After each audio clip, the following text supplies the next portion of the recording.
Teachers of Regrettable, what are your worst experiences with helicopter parents? Not a teacher, but I knew a guy in high school whose mom was like a dang Apache helicopter. She would hound teachers for any little thing that her son mentioned. She had most of the teachers scared or at least annoyed with dealing with her that her son, who was a decent guy actually, though obviously spoiled, never had to deal with a dang thing. His mom had him take all the easiest classes as well so that he would be valedictorian, which he ended up getting, because our school was retarded and didn't weight advanced versus remedial classes. My uncle was a biology teacher at our school and told me how she would call every day to make sure what his homework assignments were, when tests were, why he got marked tardy, etc. Insane. My mom used to read over my papers and say that they were utter crap, that they read like a retarded person wrote them sometimes. She'd do this while hitting me. She'd then sit down and slowly write out an essay that I was supposed to turn in, all the while telling me how much of a disappointment I was. When I turned it in, it would be obvious that she wrote it. She was a lawyer, so everything that she wrote sounded cold, detached, and very, very legal. Her version never followed the prompt. She'd get lost in the formatting. Noteworthy in that the formatting that she used was not the one that we learned in class. I'd usually get a C or D when I turned in her versions. One teacher even wrote "Don't get your parent to write this crap" right next to a big red D. She'd then beat me and said that I was a freaking retard for getting such a low grade. Whenever I managed to write a paper without her interference, I'd usually get a B or an A. Teachers would compliment me on my writing. She never did, though. Not once. She did the same thing when I was typing my Eagle Scout report. No matter what I wrote, it would be crap.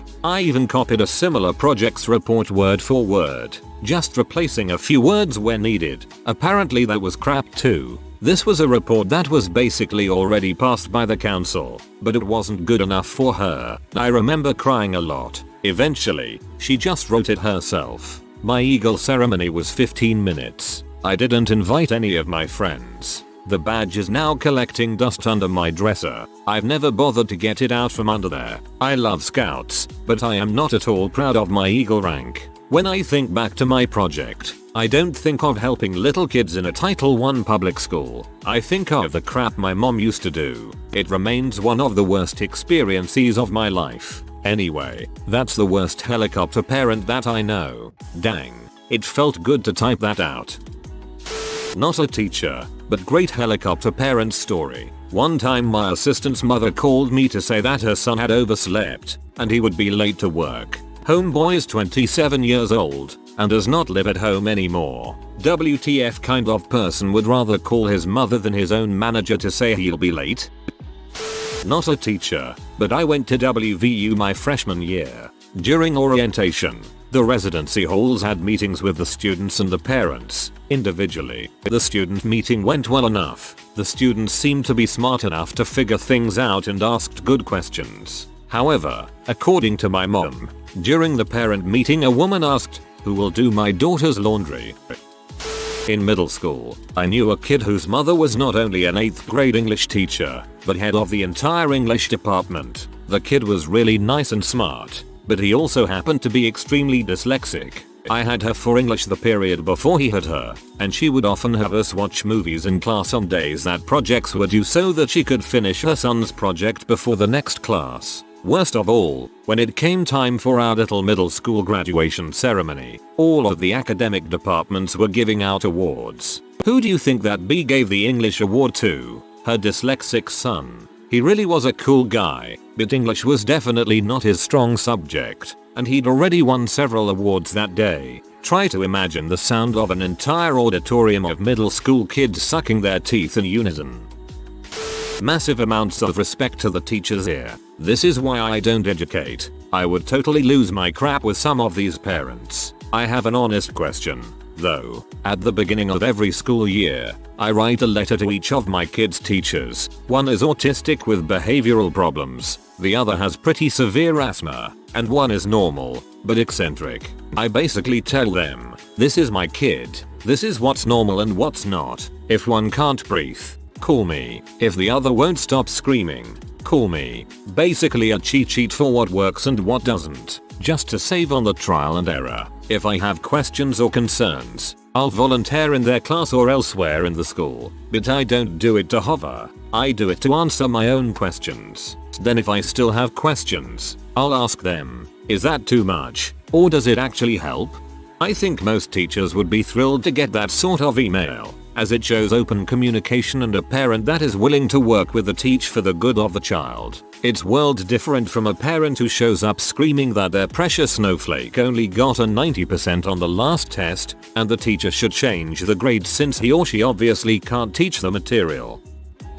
As a college TA, I had one parent come in and demand that he see his son's grades. Yup, Asian. Son about 19. I told him about FERPA laws and that I indeed had no access to grades to begin with. He tried going above my head and ended up getting booted off campus since he harassed all the professors his son had classes with. Gotta love FERPA. Not a teacher, but I know someone who was required by his parents to call home every day or else apparently his mom would have nightmares when sleeping or something. He's been in college for over 2 years. I feel like you're my long lost brother. I'm not a teacher, but I remember my 5th grade teacher wanted to show us the first Harry Potter movie. Some mom claimed it supported witchcraft or something and that her child wasn't allowed to watch it. Anyways, our class ended up not watching it. That's a great way to make the other kids in the class hate your kid. My math professor mentioned the other day that last quarter he cancelled class once, on a Wednesday night. The Wednesday night before Thanksgiving. A parent reported him to the dean. Former rebellious high school kid here, and I am so stoked I grew up before some dumbass decided to start posting grades on the internet. It was a magical time. Parents couldn't get online and pull up an attendance report. Teachers were left the frick alone to do their jobs. World of Drumming was a class. Heck yeah, getting baked in the smoking lounge outside while rocking out to Gene. The teacher in charge of the lunch period when I would do this fully knew what we were up to but was too lazy to care. The good old days when life was a breeze. Not a teacher. There was a 11-year-old boy in my grade 10 classes. He was also in the advanced math class. Every day, his mother would sit in his classes, follow him around and openly mother him in front of high school kids. This kid had absolutely no chances in making friends. It was actually quite depressing. I remember one of the teachers confronting the mother saying the boy needed space. The mother proceeded to complain that the teacher was marking him unfairly and why he didn't get bonus marks blah blah blah. I'm not a teacher, but I attend the University of Memphis. The dorms are single sex. There are enough helicopter parents that complain about their children having unsupervised visits with the opposite sex that I don't think this will change anytime soon. You also have to sign anyone in of the opposite gender when taking them in the building. I used to dress up as a girl to spend the night with my girlfriend. That was the night when Autumn was born. Classy lady. Hello fellow Memphian. Our dorm system is ridiculously easy to exploit. I've had girlfriends stay over weekends and no one knew. Anything is possible if you're not afraid to, you know, dress as a woman. Let's grab a Chinese sub sometime. This thread reminds me why I stopped teaching. I have a real big problem with keeping my mouth shut when people are hurting their kids. Not education related, but I lived with my 26-year-old, at the time, cousin and one of our friends, all young professionals. Swanky bachelor pad, only unit on the pool in a really nice complex. Then he got sick and had to get surgery, and his mom came to live with us, and stayed for freaking months. After he had already recovered, she'd cook his food, do his laundry, sleep in his bed with him, and nag at him the whole time. Her voice has 2 tones, high-pitched yelling and condescending yelling. She yelled at him for not being appreciative, not cleaning up the way she'd like, even though she cleaned everything, watching TV. Remember, he's 26. Playing video games, sleeping too much. I started dating a girl pretty seriously, and corned. See what I did there? Started bitching at me anytime we were together. I can't tell you how awkward it is to be an adult, watching a movie in your own den only to have your psycho aunt come home and start telling you it's inappropriate to have a girl stay the night. Eventually, she stopped living with us. I think my mom, who is awesome, had a talk with her, but she'd still visit from time to time. I had a few friends over for a party at one point and she showed up and tried to shut it down. claiming we would get evicted. The leasing staff were in attendance, and we were all adults. I moved out as soon as the lease was up. But dang, that apartment was a guaranteed lay. I actually moved into the mirror unit a year later. TLDR, my aunt is a C. During my student teaching, I had a student whose mother was the definition helicopter parent. He was supposedly gifted, so she made sure to inform us we were on an hour grading if he received anything less than an A. She would come in every morning and unpack his backpack for him. If she was there for lunch, she would spoon feed him. This was a third grader. Almost every year, no matter what book or theme I go with, I have at least one nutjob parent who thinks it is inappropriate for some reason or another. I had just finished teaching a unit on the Holocaust. I'm not one to coddle students, so we went to the museum and saw a lot of documentaries and read books and accounts that didn't really hide or sugarcoat anything. I was proud of how they handled it. Next, I started a unit on the Hunger Games. Parents tend to be afraid of any contemporary lit. So I sent home a note explaining the book and my justifications for teaching it over Christmas break and asked them to contact me immediately if there were issues. Nothing. So in February, I start the unit. A week or so into it, I had a parent come and say that he thought the book was too violent for his sons, both of whom were in my classes. I said okay, well, we just learned about the Holocaust, which was much more violent. And then he said, well, that's okay, because it really happened. Yes, reading about the mass murder of millions of people is just okay for the little snowflakes, but an allegorical fictionalized account of a dozen or so killings is too much? Really? Really? Funniest thing was that I saw one of his sons with the sequels during independent reading time later in the year. I hate parents. Not a teacher, but I work on staff at a community college, and the program I work for pays for students' tuition and fees when they're right out of high school. Needless to say, many parents I come across are helicopter parents. Not sure if this is my worst, but I think it's my most noteworthy moment with one of them. After explaining to a mother that her son had ignored repeated requests for information, hadn't completed financial aid paperwork he needed to complete, I began to tell her exactly what he needed to do. She responded by asking what she could do, explaining he just learned how to write a check last week. At that point, I told her, calmly, "Mom, perhaps it would behoove your son to take charge of his educational experience." Crickets. She hung up on me. I'm sure that I'm too late to not be buried, but a colleague of mine in my school has had the most helicopter parent I have seen in my 8 years of education. This mother, Middle Eastern descent in a 96% Caucasian school, felt that in first grade at each school and grade level should be voting for a child that was the voted master of their peers. She felt that he would one day be the president of the United States and that his early elementary public education should reflect so. She felt that he should be voted upon to rule the rest of the grade level, delegating responsibilities to his peers. Mind you, he had just turned 5 and had skipped kindergarten based upon parent request in spite of his kindergarten level formative assessment levels. She forced her child's teacher to have him present PowerPoints each month on complicated issues such as segregation and photosynthesis. She would come in on these days to videotape these presentations that were clearly done by her. She would keep him after school 3 times a week to make sure his reading points not only met what was expected, but was 10 times what was expected. She left the district this year with her children in search of a private school where a second grader could be voted as the master of all grades K6 to learn leadership of his peers. Bless her heart. Sounds like the kid is gonna have a bad time all the way till his 20s. Dang.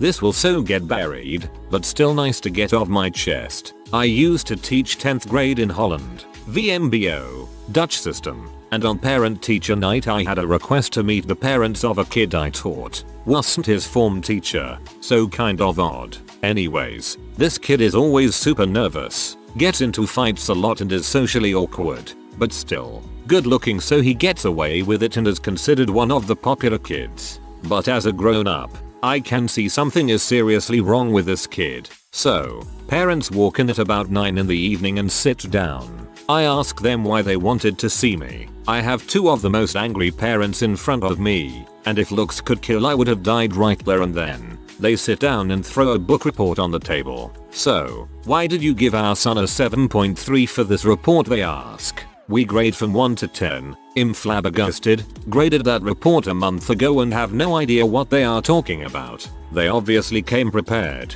ripping the report apart paragraph by paragraph. I try to explain to them that their son is only at VMBO level. In Holland, we have 5 levels of secondary education. He was at level 2. And by those standards he did a great job and they should be proud of him. They kept being angry at me, even after I explained then grading method and the SAT equivalent requirements which he clearly passed. They at it at $, tried to tell me how to do my job and told me that I should make an exception for him and next time he handed in a report like this he should get a 4 out of 10. They were so mean and nasty and I really wanted to go home. It was almost 9:30 PM by then so I said well, okay. We'll discuss his next report together. Next day I looked the kid up and we bonded like heck. I had to keep a professional appearance but I so let him know his parents were douches. I literally saw him relax his muscles when we talked. I did inform our school psychologist about this. TLDR. Nervous kids' parents are freaking buttholes.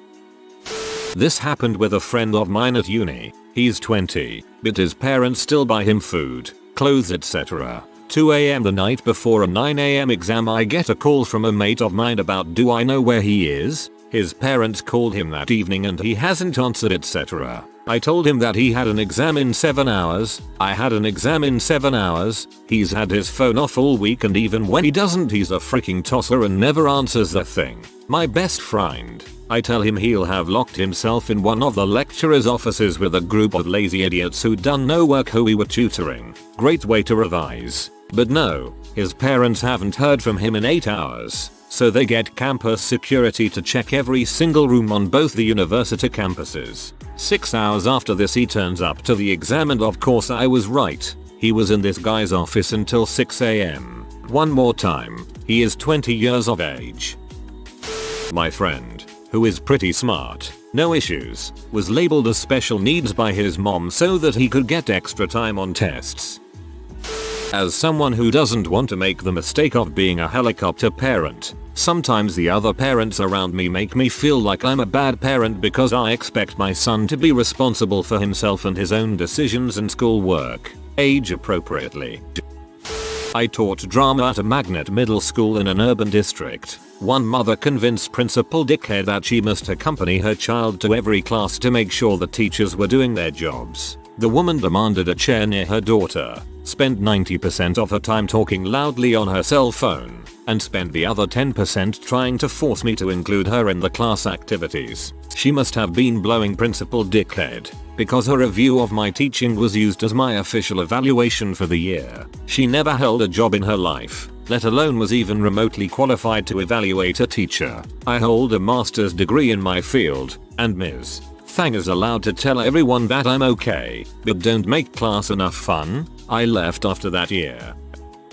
Late to the game here, but I have a student in 3rd grade whose father applies her chapstick for her, in front of all her friends. No good. No good at all. At the beginning of this school year, a parent of a high school junior emailed me and all of his son's other teachers to tell us to not bother him unless his kid is running the risk of not playing sports. So, this morning, I sent the kid to the office. I was told to write him up. The principal wasn't even there today, so it's not like he got in any real trouble. Well, Daddy sent me an email requesting a meeting. Daddy is a misogynistic pig. He hates women. By the way, I'm female. So, now I have to meet with this father who is a total dong sucker, and he'll make it seem like I'm being unreasonable because I won't hang around school until 6 o'clock in the evening to meet with him. This kid is going to flunk out of college because his professors won't talk to his father. I am a college instructor and I take great delight in informing parents that I am totally unable to talk to them about their student. FERPA, they get so pee. It's amazing. I can't imagine being a freshman, let alone older, and having my parents emailing my teachers to discuss my grades or homework. My mum was the science teacher in my elementary school and every year we had a science fair. Now I was very good at science and desperately wanted to compete, so my mum's boss insisted that she bring in outside judges so it'd be fair. Well, don't you know, I won first place fair and square, and now a week later a parent of a girl who barely turned in a project came in and tried to attack me and my mum because I had won. I'm a special education teacher and I have constant issues with parents that have forced the schools, through years and years of threatening legal action, to hold their children's hands and pass them through the system. Add ADHD learning disabilities make certain aspects of learning extremely difficult for children and can even affect life skills such as organization and memory. But when special education providers are forced to do almost everything for their students, learned helplessness becomes the norm. I believe special education teachers have such a high turnover rate not because working with students with disabilities is particularly trying or tough, but because the sheer amount of documentation and extra work you need to do to just fend off threats of legal action from parents. Any other frustrated special ed teachers out there? I had a student last year in class. He was a waste of a seat. He was lazy, manipulative, and arrogant. His mom was a single mom, and based on our first contact, it was pretty clear she was going to be more trouble than help. By the end of the first 9 weeks, I already had a folder in my email just for emails from her. Despite being a helicopter parent, her son never improved. She'd give me the standard "we are going to study for the test on Tuesday over the weekend," and then he'd come in on Tuesday unaware that there was going to be a test, and then fail it. Naturally, he failed the first 9 weeks, and all heck broke loose. For the next 6 weeks, not a day went by that I didn't receive an email or phone call from her. Finally, right before Thanksgiving, I had her come in for a meeting. I showed her my failures log. I kept a log of day-to-day behavior of students who had chronic issues, and showed her what he'd been doing. She refused to believe it. Outright refused. After that, she transferred him out of my class and into another, with the exact same results. He had 4 English teachers his first 9th grade year. I hire for a summer camp, mostly college students. I hate when parents fill out the job application for their child, but one mom went way over the top when she wrote a 2-page single-spaced letter to me about all the reasons I should hire her son. When I was student teaching in a 3rd grade room, we had a mom that was so worried all the time. She was afraid he would choke on our Lego set. She was worried because he had been constipated. She was afraid he didn't make it off the bus in the mornings. She wanted us to help him make his Lunchable pizza every day. Constant emails and calls to the school. Worst part, she was making him so helpless. 9 years old and couldn't make a Lunchable pizza or mix his drink. I run a glee club and the parents can be just awful. They always want their kids in the spotlight, and despite the fact that I'm only 20 years old and I'm just doing this as a fun project, I make pretty much next to nothing. They always complain about their kids not having enough solos, the show venues being too far away, and the sound quality being bad. These kids are on average 12 years old and it's a non-audition club. Seriously, just stop bringing your kids back if you don't like it. The worst part was when one expected their kid to be paid even though they're supposed to pay me. Sigh. During my student teaching, there was a huge issue in my school due to the overprotectiveness of a student's mother. The student had been sitting in class and her friend walks by and gives her a light "pay attention" silly smack on the back of the head. They both laugh. End of story. Jump forward a few days and the mother is in the principal's office with her daughter claiming she had a concussion from the smack. The daughter misses months of school, claims she had memory loss and now can't take test, etc. The kid who gave the smack is being blamed. The friendship is ruined, and the mother of the girl who was smacked is taking the smacker and the school to court. Mind you, this is the girl's senior year in high school. All ruined. Everything was eventually dropped and the girl who was smacked reveals it was fake. Turns out the mother had ripped into her for failing a test and the girl said something about getting smacked. The mother assumes her daughter has a concussion. Crap storm ensues. It should be noted that this girl was super nice and very smart. Just got caught in her mother's intensity. TLDR. Girl is convinced by her mother that she has a concussion from a light smack in the classroom. Shitstorm of a senior year complete with legal battle ensues. Beginning of 3rd year teaching. Still kinda unsure of self. Had a parent of Lil Susie come on in with Lil Susie to complain that she thought she'd gotten an A the previous semester, but report card had said B+. I looked back through, it wasn't even that close, 87ish, but after much berating I caved and made up some bull's justification for her Lil Susie honor student. My single biggest regret in my professional career, to this day. Fast forward 3 years to her senior year, and Lil Susie decides she isn't even going to take a 4th year of math, because she got her required 3 credits and didn't like math. She bitched to be accelerated, and then quit before calculus. The single saving grace was that directly after this incident a student I had a really good rapport with came to ask a similar question, was closer, but I was mad at myself still and told him it wasn't an A. Sorry buddy. He didn't complain. He didn't B. He just said alright, no worries. Just thought I'd check and went on his way. I made a promise to myself, and 3 years later that young man got the best goddamn college reference letter on the strength of humility and persevering that I've ever written. Not to mention he went on to take independent study calculus his senior year. Feels good, man. My clueless 8th grade English teacher was going to show us 300 because we were reading the Iliad and the Odyssey. He had no clue about it being rated R and the sex scene. Next day, we all came to class with that amazing feeling of the next hour I'm going to sit in class watching some chick ride a dong and a bunch of sweaty, half-naked buff dudes kick butt. What we got was a helicopter mom who decided to spend half the period lecturing us and the teacher about the sins of pornography. We figure her son, who is autistic, came home the previous day and went on about how excited he was to see his first ever rated R movie. When I was a senior, in high school a freshman girl had the worst helicopter mom. We were both on the swim team. The mom would come to every practice and sit in a chair she brought, and would come into the locker room. If we had team bonding stuff, go out for pizza, sleepovers, the mom was always there. She wouldn't allow her daughter to stay the night at anyone's house because she couldn't supervise. In my daughter's preschool, some mom got angry that the kids were learning the song Bar Bar Black Sheep and demanded it put too much emphasis on the color of a person's skin, so the teachers sang it Bar Bar Rainbow Sheep. They changed the wording back to normal. The dad of one of my 2nd graders frequently tries to sneak into the cafeteria to spoon feed his daughter her lunch. If she doesn't eat all of her food he packs it up in containers to take home. He'll also try to get other kids to give him their leftovers or have her ask others for their food. It's gross. He hangs around the school campus practically all day. He doesn't work very much to make sure she and her younger sister are okay. The cord is definitely not cut with this one. She can't do anything without mom or dad because they keep her attached at the hip when she's not at school. It creeps me out a bit. I shoo them away whenever I can.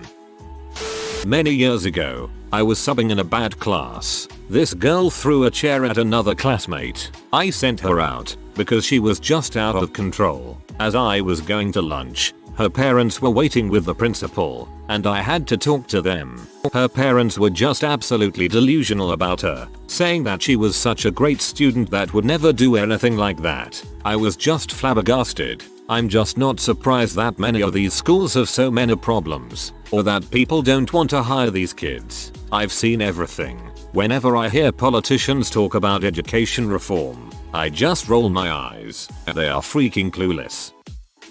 You know what? I have a second story. Sorry, I taught for a year at a private school because I used to live in an area with a crappy job market. I had an autistic student in my 8th grade class who functioned at about a 3rd grade level. He was in my regular class for no other reason than the fact that his father paid tuition to this small private school, so he felt like we were at his command. Keep in mind, I have no special ed certification. I'm a general ed English teacher. I had to prepare an entirely different curriculum for him, and yet include him in the class. I worked harder on this one student than I did on the rest of the class, so very unfair to the rest of the students, but I'm only one person. So I started cutting back to be fair to the rest of the class, who also had parents paying tuition and who were entitled to a quality education. Guy emails me almost hourly wanting daily reports of his kid's progress. Ain't nobody got time for that, so I ignore them. I email him weekly, maximum. He asks me to give his son harder homework, and that he would help him complete it. I do so. The kid turns in work that shows he had no idea what he was doing and got no help from home. So I go back to the regular level of work. Dad freaks out. Then he starts working on getting him into a high school. A few people come to observe him in class and ask me about his levels. Dad honestly thinks that his son can pass the literacy test. This is in Canada, where students have to pass this test to graduate from high school. Nothing is worse for a kid than placing him in an environment where he cannot succeed. This student had talents and skills and was an overall nice kid, but he was never going to pass that literacy exam. So, I was honest and frank with the observers. I did nothing more than verify what they saw with their own eyes anyway. I got thanked for this, and for all the extra work I put into his child, by getting harassing emails even after I had resigned my position at that school and well into the summer. I feel for him in a way. I'm sure it isn't easy being a parent to a special needs child, and I know he was in denial when it came to his abilities and limitations, but is that really the teacher's fault?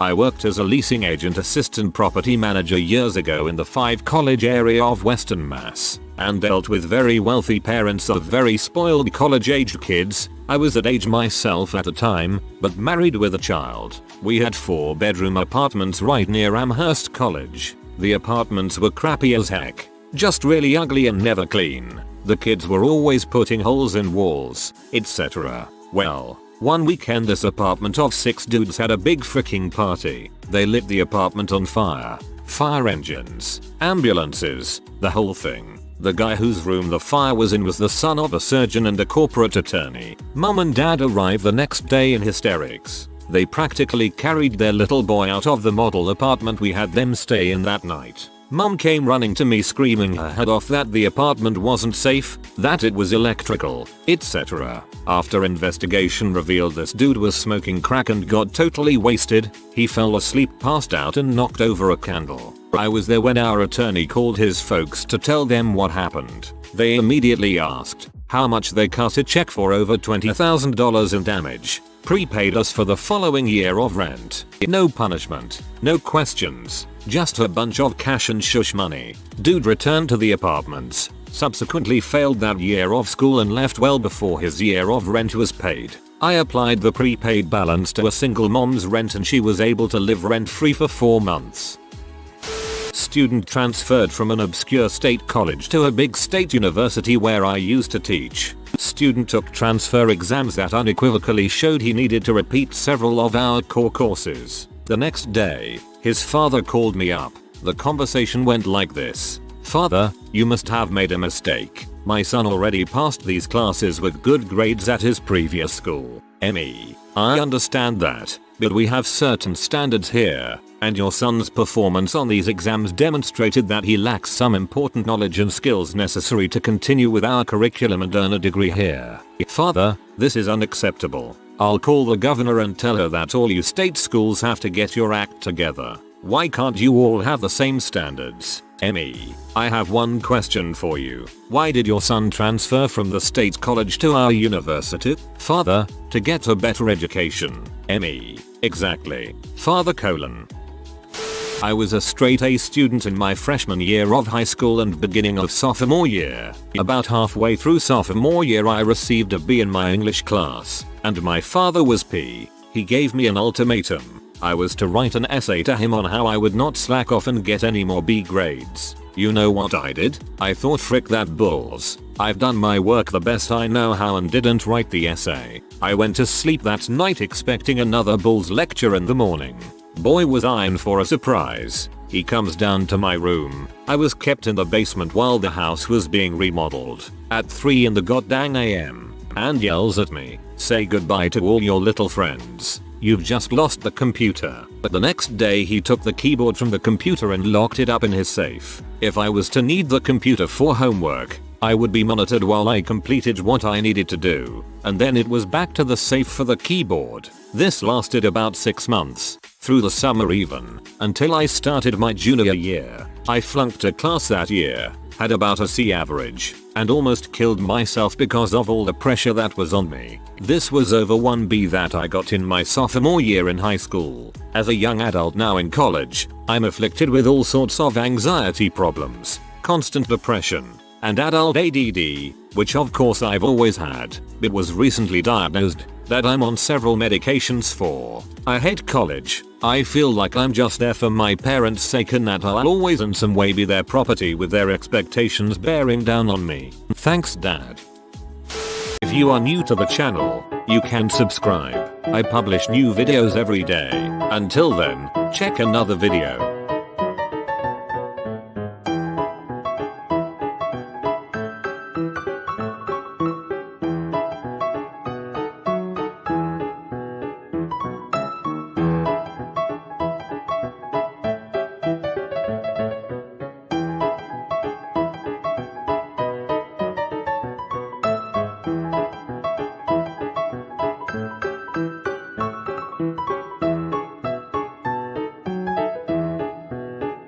Bye for now.